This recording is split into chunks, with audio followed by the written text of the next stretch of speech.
All right, it is Britton Hart Beltran with us again. Britton, obviously a big win last time out, right? Kind of a rivalry there. Got the decision win over Rowdy Beck. Just talk first, I guess, about that, performance and just kind of how you felt about getting that result.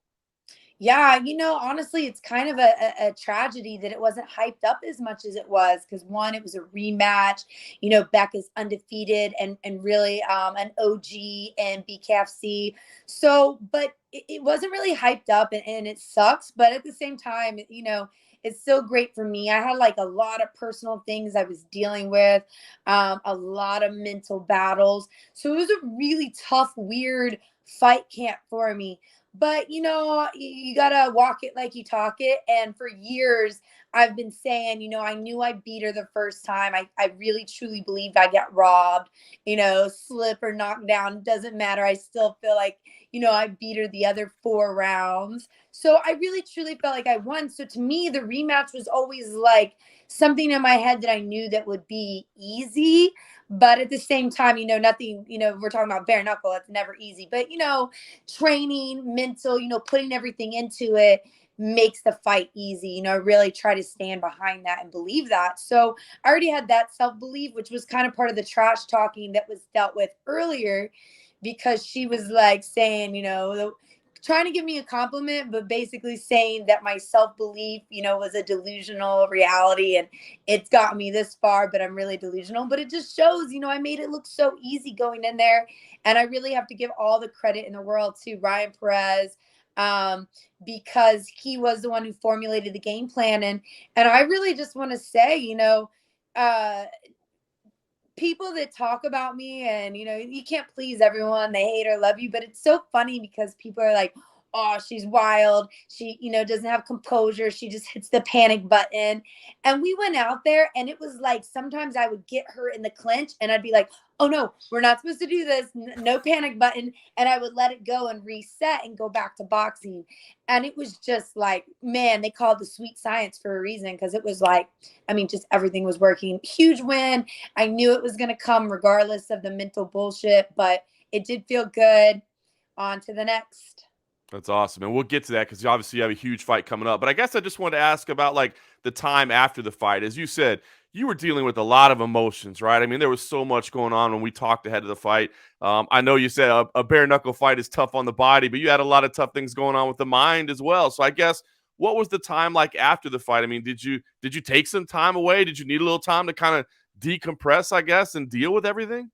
Well, it's kind of crazy because I told everybody that and I knew the way I was reacting, and I like really just in my heart, in my mind, like some of the things that I was doubting is just really not like me. Like I'm typically one of those people that like I'm 100% all in and I'm not going to do anything unless I know that I'm the best and the greatest at it. And it was one of those things I kept thinking like, am I really ready? I could see myself unraveling on some emotional issues. I think that in my past life, I've dealt with a lot of like betrayal trauma. And so that was kind of like resurfacing. So because I wasn't in control of my emotions, I told everybody that, like, I think that I'm just fighting too much back to back on top of the physical and the mental emotional things. Like I need a break. I need to wait until 2023 and like rebuild and like get back that I'm the greatest, because I really do truly believe that. But when you're just freaking going through the mud all the time, eventually you're like, freak, like I'm slow and sluggish, maybe I'm not the greatest. And that's a shitty feeling to have. So anyways, yes, I did. I went back. Me and Joey moved to Virginia. We're like, we're taking it nice and easy. We're going to recalculate a lot of our life, and everything is going to be great. I did feel good. I was very happy with the win, but I knew that me and Joey need to get our life and our family back on track. A couple weeks, maybe 2 or 3 after that, someone called and they're like, I'm the best manager ever. I was like, what? And they're like, that's not the answer I wanted. And I was like, well, I don't know what's happening right now. And they're like, title fight September 10th. I'm like, oh my God, that's in 6 weeks. And here I am. I'm really upset with myself because I feel like I'm letting my husband, my partner down, because I told him no more fights after this Beck fight because it was freaking hard.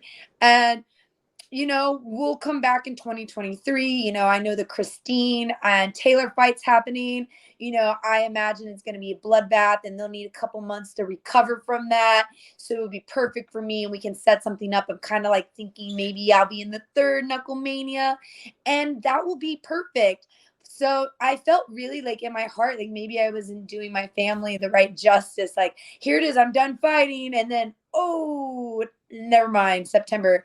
But my husband, being the true fighter that he is, he was like, look, it's for a title, Britt. Like, that's your dream. If you want to do this and you think you're ready, let's go back to Miami. Let's go back down there. And I was like, yeah, you're right. It's kind of like we're in such a different world than everybody else, but it's nice to kind of like really put yourself in other people's shoes. Like, for people that do work 9 to 5, you don't just wake up one day and say, oh, I don't feel like going to work. You have consequences for that. And when they're like, hey, you want this promotion, you might be the vice president, and it's like, I'm not ready for it. I'm gonna wait till 2023. Like, no, you got to act now. And that's my mentality, and that's kind of that fire back inside being relit, which I told you for the Beck fight, being mentally exhausted and overwhelming and missing something. I feel like I got that back, because I could have easily said no, I'm being committed to taking the break. But the fact that I said yes, I know that I really want it. I know that I'm not done, and I'm going to make it count and make it worth it. So boom, we're back on it. And here we are, like 3 weeks out. That's amazing. It's amazing. As I guess that, being married to a fighter may not be the easiest thing at all times, but as you said in that, he's certainly going to understand. You don't pass up on championship opportunities. You take that moment. So big moment for you. As I said, another title fight. We've had one before, September 10th, Great Falls, Montana. Strawweight championship is on the line, I guess. The first step is the weight cut. I mean, is that easy to make? Is it a challenge? Is it a complete lifestyle change? What's the process there? To be honest with you, it's a dream come true, and I think that's why I'm more excited about it. I don't think a lot of people really realize and have given me my like credit for fighting at 125, because that's not my weight class. Like, when you watch back on the videos, you'll see like I'm 10 times smaller than like Paige, Christine, Rachel. If the girls are shorter than me, it kind of helps, but you got to look, they're having these muscular legs and really big glutes. And so I don't have that. Like, I'm tall and skinny frame. And so my weight has always been like in boxing 118. So 125 has been always like something like a challenge, but I never let it deter me. I always thought, well, I'm not going to have these power on these girls that are cutting from 135, 140. I'm not going to have power on them, but I do have speed, and I can outthink, and I can play chess with these girls, which is what I've proven and shown that I've done. And when it counts, I've been in there tough. Like, I don't care what people say about me. Like, my resume speaks for itself. Like, I've proven, like, I've banged, I've got my face cut up, I've got my teeth knocked out. Like, I don't need to do that each and every fight. Like, I can stick and move and be slick. And, shout out to Connor Tierney, who just fought in BKFC London. Like, I can fight. Like, he got all the props in the world for movement like that. But, when a female does it, is it running? I don't know. But I'm proud of myself for the versatility that I've shown. But now 115, that's where I feel like I'm truly meant to be. But there wasn't a 115 weight class with BKFC. They've been telling me over and over I'm going to go there, because obviously you guys, again, have seen the weight difference. When I weigh in and it says 123, that's me drinking, eating breakfast, maybe lunch, depending on what time weigh-ins were. Like, those are my natural walk around weight. So me cutting a 115 is going to be like, I'm a fighter now. Like, this is a fighter routine. Like, it feels kind of fun and cool going to the sauna and watching and like talking to other fighters, because truly I haven't done that. I've never worn a sauna suit. Joey gets on me all the time when I do bitch and complain. He's like, oh, cry me a river. I've never seen you wear a sauna suit once in your life. So life isn't that hard. And it's funny, but it's true. I haven't. So this is going to be a big step for me. I think, one, again, self-belief. I feel like, I'm super competitive and arguably one of the greatest at 125. And I think at 115, I own and wreck everything in there. So that's the mentality I have going forward with this fight. super energetic. I feel better because I feel like when I was trying to gain weight, I was heavier. And in my mind, I felt slower. So right now, I feel very agile and sharp, and it feels great. That's awesome. Well, it's a big opportunity for you, and it's good to hear that it'll be an easy one for you to make. It seems like. Talk about the matchup itself, because you fought, as you said, your resume speaks for itself. You fought the biggest names. Not as big of a name here, but obviously a championship opportunity. What do you think of the matchup? Stylistically. To be honest with you, I never heard of the girl before. And it's crazy because I do kind of follow BKFC Thailand, but for some reason, it just never really stuck out. But, anyways, I was like, oh, wow. I watched her fight. And man, if you guys haven't watched it, go back. It's a hell of a female fight. I was like, oh my God, which is why I'm in Miami, because if I was taking it lightly or thinking, like I said, I do believe in myself, but I just can't get off the couch and go in and wreck shit. I got to put the hard work behind it. This girl is worth, and I need to do all the hard work in order to beat her, because hell of a fighter. It was a very entertaining, very hard fought split decision win against a girl who used to do like left way, which is like wild, more wild than bare knuckle, because you can like headbutt people and stuff. But anyways, really tough. She does have like 80 Muay Thai fights. So the whole experience thing is like that's for the birds. I'm not underestimating her, because that's more than me. I don't have an amateur background. I have my 20 professional fights, half in boxing, half in bare knuckle, and that's really it. So this girl's, 70 plus fights experience in a different craft, so I'm taking that as an advantage to me, that, we're not kicking anyone, thank God. So, but no, super tough girl, and hats off to her. She's from Greece and she moved to Thailand to work on her craft to really, really perfect it. So, she really wants it. She's not taking it lightly. I have the utmost respect for her. I just know for me, I can say that she is the champ. She's the curtain champ in BKFC Thailand, and she knows that feeling and how good it is. And I want it more. Like I need that feeling. I want that feeling. I've been after it from day one, and so I can't let anybody get in my way. But I have a lot of respect for her, and I think that she's a great fighter. That's awesome. Is there anything you take out of your previous title fight experience that better prepares you? I mean, a fight's a fight, right? But it just seems when there's a belt on the line, nerves kind of get escalated, or the expectations or whatever. So, is there anything you take out of that experience that you can bring into this, and maybe to just have the mindset right? I guess, if nothing else.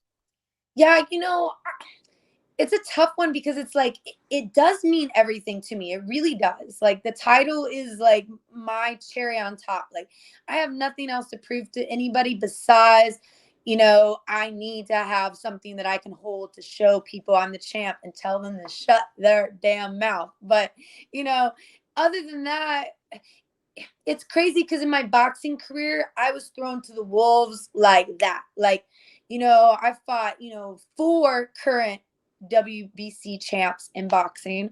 So, I was introduced to these tough fights early on, which, I used to cry and complain about it, but it really, like I said, challenges aren't, about you, but they're for you to grow through. And because of those challenges, I really feel like going out there, I wish I could say, yeah, I'm super, super nervous, but I've never let it affect me before. And it's just, I feel like maybe it's better for me to think on not so much I'm losing this title, or I might be, I'm gaining or losing a title, but there's people watching, there's people I can inspire. And that's really what counts at the end of the day. And I need to perform, like I would be anybody. I've never really looked at the person or the opponent, or the belt or main event or the audience. I really just always looked at it as me versus me in the ring, and I've done really great that way. And so, yeah, I'm pumped to be the real main event in Montana. I think that, if I was nervous and shying away from it, it would mean that I didn't really want it, because I do. I know people have talked and you've seen things in the past with the chip on my shoulder with Paige getting the main event over me, or, me and Christine not being the main event, things like that. So now it's like, wow, this is like truly it's like, be careful what you ask for, because this is what I've asked for. I've asked to be at 115. I've asked to be a champ and to have a title, and I've asked to be the main event, and I've asked to be the baddest, toughest bitch in combat sports. So I mean, I'm just going to keep getting these tough opponents and keep getting these things I ask for, and I'm super blessed and happy that it's happening. I love it. Well, it's September 10th. It's Great Falls, Montana if you can make it in person. It's the BKFC app if you can't. And let me just ask you, I mean, you talked about it, this title. What would this title signify for you? I mean, is it, as you said, is it something that you want to show other people, to silence other people and say, look, I'm a champion, you can't talk that trash about me? Is it something to prove to other people, or is it like something more for yourself? I mean, what would this title, kind of mean to you and signify to you? Yeah, honestly, for me, I'm really am like, if you knew the fires that I've gone through, the floods that I've swum out, the tornadoes I've survived, I'm already like, the fact that I'm standing here and doing this at a very high level, I've already feel like I've truly won. The belt really is for other people, on the negative side, to shut people up and the haters, but on the positive side too, because we always talk about this, like, fighters have to have an after plan. You can't fight forever. Again, the shit is hard, and we're talking about bare knuckles. So, you have to have an after plan. And for me, it's always really been about giving back. And especially with like the kids, I've worked in the gyms before, and done kids camps. And, it's cool coming in there and being like, oh, she's a fighter, and oh, she fought Paige, and oh, she fought this girl, and she's the UFC slayer. That's cool and I like it, but it's not like, hey, it's not the same feeling like when Joey walks in the room. When Joey walks in the room, it's like, hey, here's the former heavyweight champ. Not, oh, he beat so and so, he beat so and so. It's, he's a champ. That's it. I don't have to tell you he beat champ. And I see that and hear that, and then it's like, oh, and here's Britain. She's pretty cool too. Fine. But I feel like for other people, if I really want to tell them, like, I really don't get to speak on a lot of my issues, because, I feel like people are either glad that I have them or just don't care. But all of a sudden, you get this magical gold plate. People start listening, people start caring. And I feel like if I want to like further my goals in my life and what I want to do, if I go to like high schools or colleges or boys and girls club, I would rather be Britain the champ than Britain the girl who beat a bunch of really good hard people and is a badass fighter. And so that's really what I'm doing it for. And I feel like I need that to like progress in my future goals and future things that I have to do. And I just, it's cool because I had a lot of people support me, and they're like, oh, you don't need a belt to be a champ, you're our champ. But it's kind of like, I feel like it's so sweet and heartfelt and means a lot, but it's like what a mom says to an ugly kid, like, you're, you're beautiful to me, and that's great. But I really want to be the whole package and live that life. Oh, that cracked me up. That's great. Well, look, you see, you said it very well. It's a big opportunity for you. It looks like on paper it should be a hell of a fight. So we will definitely be tuned in on September 10th, where you get an opportunity to be a world champion. Exactly. Thank you so much. I'm super pumped for it and excited. I really feel like this is my moment. So let's own it.